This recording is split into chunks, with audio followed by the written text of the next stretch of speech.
আপনি কি জানেন পৃথিবীর দ্বিতীয় বৃহত্তম মহাসাগর আটলান্টিকের বুকে এমন কিছু রহস্য লুকিয়ে আছে যা আজও বিজ্ঞানীদের ঘুম কেড়ে নেয়?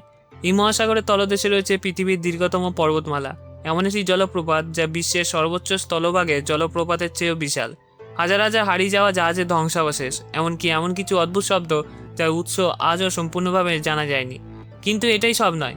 কখনো ভেবেছেন কেন আটলান্টিক মহাসাগর প্রতি বছর একটু একটু করে বড় হয়ে যাচ্ছে? অথবা কিভাবে এই মহাসাগরের গভীরে এমন কিছু স্থান রয়েছে যেখানে খুব কম মানুষ পৌঁছাতে পেরেছে? কেন শত শত বছর ধরে নাবিকরা এই সমুদ্রকে ভয় পেত? আর সত্যিই কি এর গভীরে লুকিয়ে আছে হারিয়ে যাওয়া সভ্যতার কোনো চিহ্ন? আজ আমরা ডুব দেবো পৃথিবীর সবচেয়ে রহস্যময় জলরাশিগুলোর একটিতে।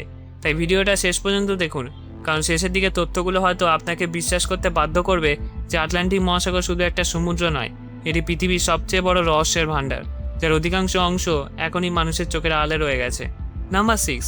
অনেক মানুষ মনে করেন পৃথিবীর মহাসাগরগুলোর আকার সবসময় একই থাকে, কিন্তু বাস্তবে আটলান্টিক মহাসাগর ধীরে ধীরে আরও বিস্তৃত হচ্ছে। এর মূল কারণ হলো সমুদ্রের তলদেশে অবস্থিত বিশাল মিড আটলান্টিক রিজ। প্রায় 20 কোটি বছর আগে পৃথিবীর সমস্ত মহাদেশ একত্রে একটা সুপার কন্টিনেন্টের অংশ ছিল, যার নাম ছিল প্যানজিয়া। পরে পৃথিবীর অভ্যন্তরে তাপ ও টেকটনিক প্লেটের চলাচলের কারণে এই বিশাল ভূখণ্ড ভেঙে যেতে শুরু করে। সেই ভাঙনের ফলে আটলান্টিক মহাসাগরের জন্ম হয়। আজও এই প্রক্রিয়া থেমে আয়নি। মিড আটলান্টিক রিজ বরাবর পৃথিবীর গভীর থেকে গলিত ম্যাগমা উঠে আসে। ম্যাগমা ঠান্ডা হয়ে নতুন সমুদ্রতল তৈরি করে। নতুন তলদেশ তৈরি হওয়ার ফলে পুরনো তলদেশ দুই পাশে ধাক্কা খেয়ে সরে যায়। এর ফলে ইউরোপ ও উত্তর আমেরিকা একদিকে এবং আফ্রিকা ও দক্ষিণ আমেরিকা অন্যদিকে ধীরে ধীরে দূরে সরে যাচ্ছে। বিজ্ঞানীদের হিসাব অনুযায়ী কিছু অঞ্চলে এই দূরত্ব প্রতি বছর প্রায় 2 থেকে 4 সেন্টিমিটার পর্যন্ত বাড়ছে। শুনতে খুব কম মনে হলেও লক্ষ লক্ষ বছর ধরে এই প্রক্রিয়া চলতে থাকায় পুরো মহাসাগরের আকার ব্যাপকভাবে বৃদ্ধি পায়। যদি বর্তমান গতি অব্যাহত থাকে তাহলে কয়েক কোটি বছর পরে আটলান্টিক মহাসাগর আজকের তুলনায় অনেক বেশি প্রশস্ত হবে। একই সময়ে প্রশান্ত মহাসাগরের কিছু অংশ ধীরে ধীরে সংকুচিত হচ্ছে, অর্থাৎ পৃথিবীর মহাসাগরগুলো স্থির নয়, তারা ক্রমাগত পরিবর্তিত হচ্ছে। নাম্বার 5। পৃথিবীর সবচেয়ে দীর্ঘ পর্বতমালা বলতে অনেকেই হিমালয়াস বা অ্যান্ডিজের কথা ভাবেন, কিন্তু বাস্তবে পৃথিবীর দীর্ঘতম পর্বতশ্রেণী সমুদ্রের নিচে লুকিয়ে আছে, যার নাম মিড আটলান্টিক রিজ। এই পর্বতমালা উত্তর মেরুর কাছ থেকে শুরু হয় দক্ষিণ মহাসাগর পর্যন্ত বিস্তৃত। এর মোট দৈর্ঘ্য প্রায় 16,000 কিলোমিটারের বেশি। এটি আসলে একটা বিশাল ভূতাত্ত্বিক ফাটল অঞ্চল, যেখানে পৃথিবীর টেকটনিক প্লেটগুলো একে অপরের থেকে দূরে সরে যাচ্ছে। রিজের কেন্দ্রে রয়েছে একটা বিশাল রিফট ভ্যালি বা ফাটল উপত্যকা। এই ফাটল দিয়ে পৃথিবীর ম্যান্টেল থেকে গলিত শিলা উপরে উঠে আসে এবং নতুন সমুদ্রতল তৈরি করে। ফলে এই অঞ্চল পৃথিবীর অন্যতম সক্রিয় আগ্নেয় ও ভূমিকম্প প্রবণ এলাকা। মিড আটলান্টিক রিজের বেশিরভাগ অংশ সমুদ্রপৃষ্ঠের 2000 থেকে 3000 মিটার নিচে অবস্থান করে, তাই এটি মানুষের চোখের আড়ালে থেকে গেছে। যদি সমুদ্রের জল হঠাৎ সরিয়ে ফেলা হতো তাহলে পৃথিবীর মানচিত্রে একটা বিশাল পর্বতশ্রেণী দেখা যায়, যা অনেক পরিচিত পর্বতমালার চেয়ে দীর্ঘ। এই পর্বতমালার কিছু শৃঙ্গ এত উঁচু যে তারা সমুদ্রপৃষ্ঠ ভেদ করে দ্বীপে পরিণত হয়েছে। এর সবথেকে বিখ্যাত উদাহরণ হলো আইসল্যান্ড। আসলে পুরো আইসল্যান্ডই মিড আটলান্টিক ব্রিজের উপর অবস্থিত। এখানেই পৃথিবীর কয়েকটি স্থানে মানুষ সরাসরি দুটো টেকটনিক প্লেটের মাঝখানে দাঁড়াতে পারে। এছাড়াও অ্যাজোরেস, অ্যাসকান্ডিয়ান আইল্যান্ড এবং তিস্তান্তি কুনাহার মতো দ্বীপগুলো এই বিশাল ভূগর্ভস্থ পর্বতমালার অংশ। নাম্বার 4। আজ আমরা পৃথিবীর মানচিত্রে যে মহাদেশগুলো দেখি সেগুলো সবসময় এমন ছিল না। প্রায় 200 থেকে 300 মিলিয়ন বছর আগে পৃথিবীর সমস্ত স্থলভাগ একসাথে যুক্ত ছিল একটা বিশাল সুপার কন্টিনেন্ট, যার নাম ছিল প্যানজিয়া। সময়ের সাথে সাথে পৃথিবীর টেকটনিক প্লেটগুলো নড়াচড়া করতে শুরু করে এবং প্যানজিয়া ভেঙে ছোট ছোট মহাদেশে বিভক্ত হয়ে যায়। কিছু বিজ্ঞানীরা আবিষ্কার করেছেন এই বিচ্ছিন্নতার সময় কিছু মহাদেশীয় অংশ সম্পূর্ণভাবে আলাদা হয়ে সমুদ্রের নিচে ডুবে যায়। এসব হারিয়ে যাওয়া ভূখণ্ডের মধ্যে সবচেয়ে আলোচিত একটি হলো মরিশাস। মরিশিয়া মূলত একটা প্রাচীন মহাদেশীয় খণ্ড, যা প্রায় 80 থেকে 90 মিলিয়ন বছর আগে বর্তমানে আফ্রিকা, ভারত ও মাদাগাস্কারের বিচ্ছেদের সময় ভেঙে যায়। বিজ্ঞানীরা মরিশাস দ্বীপের আগ্নেয় শিলার মধ্যে কয়েক বিলিয়ন বছর পুরনো জিরকন স্ফটিক খুঁজে পান। এই স্ফটিকগুলো এত পুরনো ছিল যে সেগুলো কোনো আগ্নেয় দ্বীপে তৈরি হওয়া সম্ভব নয়। এর ফলে বিজ্ঞানীরা বুঝতে পারেন যে দ্বীপটির নিচে আরও প্রাচীন মহাদেশীয় ভূত্বক লুকিয়ে রয়েছে। যদিও মরিশিয়া মূলত ভারত মহাসাগরের নিচে অবস্থিত, আটলান্টিক মহাসাগরের তলদেশে একই ধরনের বহু মহাদেশীয় টুকরোর অস্তিত্ব পাওয়া গেছে। বিশেষ করে দক্ষিণ আটলান্টিক অঞ্চলে বিজ্ঞানীরা সমুদ্রতলে গভীর এমন কিছু ভূতাত্ত্বিক গঠন খুঁজে পেয়েছেন, যা সাধারণ মহাসাগরীয় ভূত্বকের তুলনায় অনেক বেশি পুরু এবং মহাদেশীয় বৈশিষ্ট্য বহন করে। বিজ্ঞানীদের ধারণা, যখন আফ্রিকা ও দক্ষিণ আমেরিকা একে অপরের থেকে দূরে সরে যাচ্ছিল, তখন তাদের মাঝে থাকা কিছু স্থলভাগ ভেঙে আটলান্টিকের গভীরে ডুবে যায়, আর সেগুলো হাজার হাজার মিটার জলের নিচে চাপা পড়ে আছে। আধুনিক সিসমিক স্ক্যানিং, মাধ্যাকর্ষণ বিশ্লেষণ এবং গভীর সমুদ্র গবেষণার মাধ্যমে এসব লুকোনো মহাদেশীয় অংশের অস্তিত্ব সম্পর্কে তথ্য পাওয়া যাচ্ছে।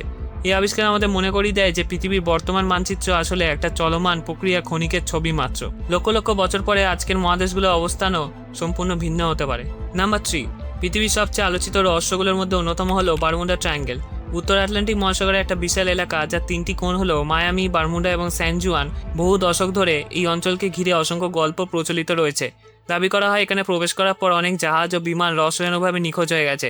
অনেক ক্ষেত্রে কোনো ধ্বংসাবশেষ, কোনো বিপদ সংকেত, এমনকি কোনো মৃতদেহ খুঁজে পাওয়া যায়নি। সবচেয়ে বিখ্যাত ঘটনাগুলোর মধ্যে একটি হলো 1945 সালের ফ্লাইট 19 ডিসঅ্যাপিয়ারেন্স। 5টি মার্কিন নৌবাহিনীর প্রশিক্ষণ বিমান নিয়মিত প্রশিক্ষণ মিশনে বের হয়েছিল। উদ্যয়নে কিছু সময় পর পাইলটরা জানান যে তাদের কম্পাস সঠিকভাবে কাজ করছে না এবং তারা নিজেদের অবস্থান নির্ধারণ করতে পারছেন না। রেডিও বার্তায় শোনা গিয়েছিল, আমরা জানি না আমরা কোথায় আছি, সবকিছু অদ্ভুত দেখাচ্ছে। এরপর বিমানগুলোর সঙ্গে যোগাযোগ সম্পূর্ণ বিচ্ছিন্ন হয়ে যায়। তাদের খুঁজতে পাঠানো উদ্ধারকারী বিমানটিও পরে নিখোঁজ হয়ে যায় বলে রিপোর্টে রয়েছে। এই ঘটনা বারমুডা ট্রায়াঙ্গেলে কিংবদন্তিকে আরও শক্তিশালী করে তোলে। অনেকে বিশ্বাস করেন এই অঞ্চলে কোনো অজানা শক্তি কাজ করে। কেউ এলিয়েন অপহরণের তথ্য দেন, কেউ বলেন এখানে হারিয়ে যাওয়া আটলান্টিক সভ্যতার প্রযুক্তি এখনও সক্রিয় রয়েছে। আবার কেউ কেউ সময়ের বিকৃতি বা অন্য মাত্রার প্রবেশদ্বারের কথাও বলেন। তবে বিজ্ঞানীরা রহস্যটির জন্য বেশ কয়েকটি বিজ্ঞানসম্মত ব্যাখ্যা দিয়েছেন। আটলান্টিকের এই অংশে আবহাওয়া অত্যন্ত দ্রুত পরিবর্তিত হতে পারে।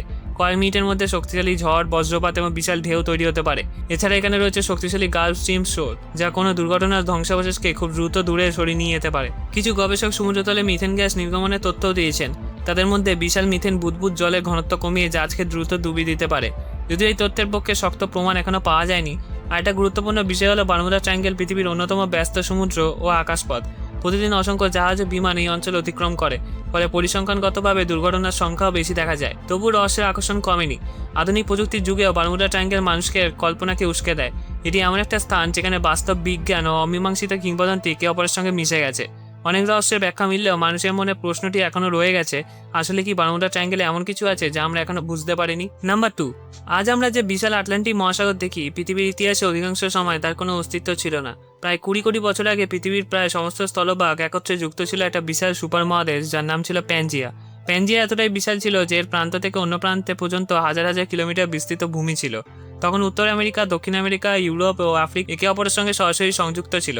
যদি সেই সময় আপনি পৃথিবীতে দাঁড়াতেন, তাহলে আজকের মতো কোনো আটলান্টিক মহাসাগর দেখতে পেতেন না। পৃথিবীর গভীরে থাকা গলিত শিলার প্রবাহ এবং টেকটনিক প্লেটের চলাচলের কারণে প্যানজিয়া ধীরে ধীরে ফাটতে শুরু করে।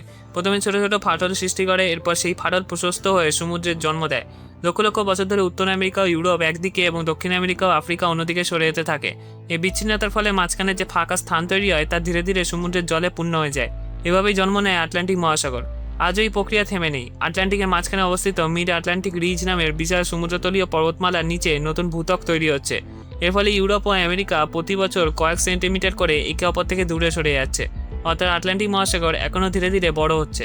নাম্বার 1, জলপ্রপাত বলতে আমরা সাধারণত পাহাড়ের উপর থেকে নিচে পড়ে যাওয়া জলের কথা ভাবি, কিন্তু পৃথিবীর সবচেয়ে বড় জলপ্রপাতটি স্থলভাগে নয়, সমুদ্রের গভীরে লুকিয়ে আছে।